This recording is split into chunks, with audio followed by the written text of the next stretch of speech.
Hello everyone, जय हिंद जय भारत। कुछ क्वेश्चंस जो कि एग्जाम के लिए बहुत बहुत बहुत इंपॉर्टेंट है, उन टॉपिक्स के बारे में बात करेंगे। कुछ टॉपिक जो कि लास्ट ईयर के पेपर्स में आए हुए हैं, उन टॉपिक के बारे में बात करेंगे। और कुछ क्वेश्चंस जो कि हमारी ये मान के चले कि ईस्ट इंडिया कंपनी से जस्ट पहले से लेके और आज़ादी तक क्या हुआ, उन सब के बारे में बात करेंगे। चलो बात कर लेते हैं कुछ टॉपिक। यस यस यस, आज की क्लास किसने लिखी है? साउथ से ही एक स्टूडेंट का मैसेज आया है, और क्या नाम है उसका, स्नेहा करके नाम है, कि मैम हमें ये टॉपिक पढ़ने हैं। चलो ये टॉपिक ही पढ़ लेते हैं। कुछ टॉपिक के बारे में तो अभी बात कर लेते हैं कि जब संविधान, सबसे पहले हमारे यहाँ पे कौन आया था? चलो मुगल चले गए। मुगल चले नहीं गए, मुगल तो यहीं रह गए थे, यहीं बस गए थे। मुगलों को हराने के लिए सबसे पहले हमारे यहाँ पर कौन आई थी? East India company. अब जब ईस्ट इंडिया कंपनी आती है तो वो किसके लिए आती है अपने यहाँ पर? वो आती है सिर्फ और सिर्फ व्यापार करने के लिए। ईस्ट इंडिया कंपनी हमारे यहाँ पर जो मुगल राजा थे, शासक थे, उनसे बात करती है कि हमें यहाँ पर व्यापार करना है, आपका हस्तशिल्प बहुत अच्छा है, हम आपको बहुत अच्छा हम बाहर ले जाते हैं, और आपने कभी मशीन की बनी हुई वस्तुएं नहीं देखी है, चलो मशीन की वस्तुएं हम आपको ला के देते हैं। तो हम लोग बड़े वो थे कि चलो अपन तो मशीन की बनी हुई वस्तु देखी नहीं, क्योंकि हमने तो मशीन की बनी हुई वस्तु देखी नहीं, हम तो हाथ से बनाते थे। अब हमारे इंडियंस बहुत ज्यादा उनकी बातों में आ चुके थे, तो हमने ये सोचा कि चलो हम तो मशीन की बनी वस्तु लेंगे, पर हमने कोई ईस्ट इंडिया कंपनी पागल बनाया, व्यापार के उद्देश्य से आए और हमारे यहाँ पे अधिकार करने लगे। डच, फ्रांसीसी सब तो चले गए, बट अब बारी आती है कि ईस्ट इंडिया कंपनी को भी धीरे धीरे क्या हुआ कि हम लोगों ने उसका विरोध करना चालू कर दिया। तो अंग्रेजों ने ये सोचा कि चलो ईस्ट इंडिया कंपनी को हटा दो और हम अपना शासन डायरेक्ट रूप से चालू कर देते हैं। खुद शासक महारानी के द्वारा यहाँ पर शासक किया जाने लगा, बट उन्होंने हमारे यहाँ पर पूरा अधिकार जमाने की कोशिश करी, हमें गुलाम बनाने की कोशिश करी, हमारा बहुत ज्यादा अत्याचार किया, जमींदारों के माध्यम से हमारे पे कर बहुत वसूल किए। तो हम लोग बड़े उनसे वो हो गए थे कि हमें इनको रखना ही नहीं है, हमें अंग्रेज को हटाना है यहाँ से। तो इसके लिए हमारी आजादी के लिए बहुत लोगों ने यहाँ पर प्रयास किए, चाहे अहिंसा से हो, चाहे क्रांतिकारी हो, चाहे सविनय अवज्ञा आंदोलन हो, चाहे दांडी यात्रा हो, बहुत सारे प्रयास किए गए। बट हम लोगों ने जब उनका विरोध किया तो अंग्रेजों ने यहाँ पर बहुत सारे सम्मेलन किए, साइमन कमीशन को भेजा, पार्लियामेंट सुधार किए। तो हम इन सब चीजों के बारे में बात करते हैं, और धीरे धीरे जब उनको भेजा हमने, उसके बाद हमने संविधान सभा का गठन करने की, आजाद हुआ भारत, दो टुकड़े हो गए भारत के, भारत और पाकिस्तान। उसके बाद हमने संविधान बनाने की कोशिश करी, संविधान सभा बनाई। संविधान सभा के प्रथम अध्यक्ष रहे थे डॉक्टर राजेंद्र प्रसाद, उपाध्यक्ष रहे थे सचिदानंद सिन्हा। तो इस तरीके से संविधान बनाया और आज भी चल रहा है। कुछ संशोधन होते हैं, चलते आ रहे हैं, और भी होंगे। चलो बात करते हैं, कुछ टॉपिक के बारे में बात करते हैं। ईस्ट इंडिया कंपनी, भारत का संवैधानिक विकास कब हुआ, कैसे हुआ? 1773 से लेके 1950 तक की बात करेंगे। चलो, ईस्ट इंडिया कंपनी का शासन, मैंने बताया था कि कुछ प्रमुख कानून बने थे जब ईस्ट इंडिया कंपनी आ गई थी, ये मान के चले।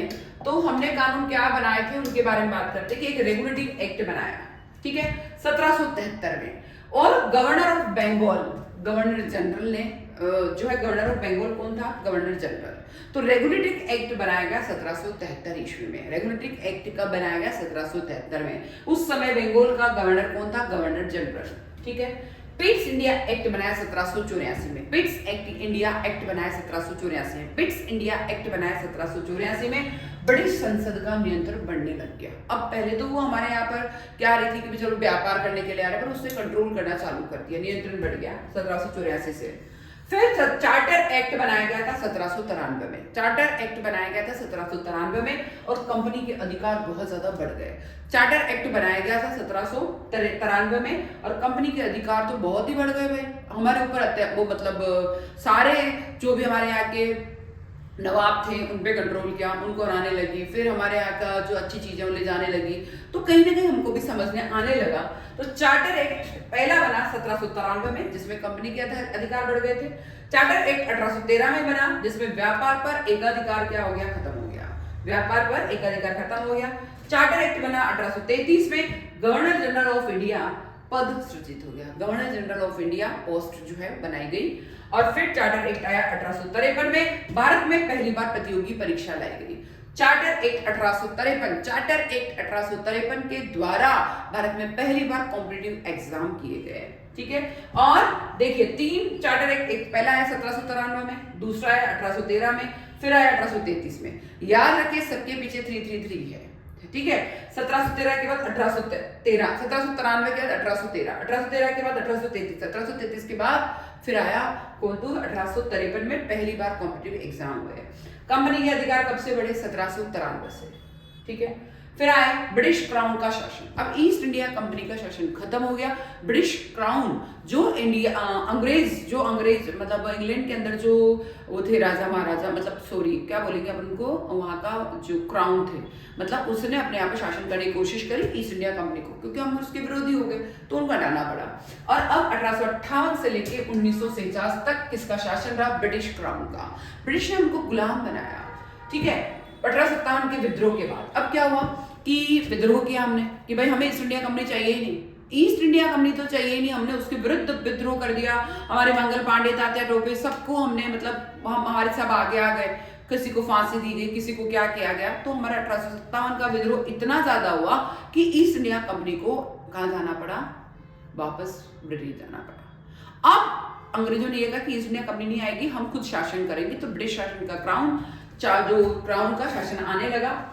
गवर्नमेंट ऑफ इंडिया एक्ट 1858 में आया, गवर्नमेंट ऑफ इंडिया एक्ट 1858 में आया और कंपनी का शासन खत्म हो गया। अब गवर्नमेंट ऑफ इंडिया एक्ट आ गया 1857 के बाद और 1858 में कंपनी का शासन खत्म। इंडियन काउंसिल एक्ट आया 1861 में और भारतीयों की भागीदारी बढ़ा दी गई। क्या हुआ, इंडियन काउंसिल एक्ट आया 1861 में और भारतीयों की भागीदारी बढ़ा दी गई। इंडियन काउंसिल एक्ट फिर आया 1892 में और जो भारतीयों की भागीदारी जो बढ़ी थी उसमें मेंबर भी बढ़ा दिए गए। देखिए जब हमने विद्रोह किया तो कंपनी समझ गई कि हमें जाना पड़ेगा। कंपनी गई तो उन्हें सोचा कि चलो जो इंडिया के लोग हैं उन्हीं की भागीदारी बढ़ाएं, उनकी संख्या बढ़ाएं। फिर अब क्या हुआ, मार्ले मिंटो सुधार हुआ 1909। याद रखें मार्ले मिंटो सुधार 1909। उसमें क्या हुआ, पृथक निर्वाचन प्रणाली हमारे इंडिया के लिए रख दी गई। पृथक निर्वाचन प्रणाली मतलब चुनाव अलग से होंगे, पृथक निर्वाचन प्रणाली, मार्ले मिंटो सुधार 1909। फिर मॉन्टेग्यू चेम्सफोर्ड सुधार, मॉन्टेग्यू चेम्सफोर्ड सुधार 1919 में हुआ। मॉन्टेग्यू चेम्सफोर्ड सुधार 1919 में हुआ। ड्यूल गवर्नमेंट हुई, द्वैध शासन आ गया, ड्यूल गवर्नमेंट हो गई, द्वैध शासन, ड्यूल गवर्नमेंट, एक अंग्रेज वाली और एक हमारी वाली, dual government. Government of India act आया 1935 में। याद रखें गवर्नमेंट ऑफ इंडिया एक्ट आया 1935 में। उसमें क्या हुआ, प्रांतीय स्वय शासन, प्रांतीय स्वय शासन आ गया, प्रांतीय स्वय शासन आ गया, संघीय ढांचा आ गया। प्रांतीय स्वय शासन मतलब छोटे प्रांत होंगे उनका खुद का शासन हो जाएगा। संघीय ढांचा मतलब केंद्र राज्य या जितने भी पार्ट थे उस टाइम उनको अलग अलग शासन, ठीक है।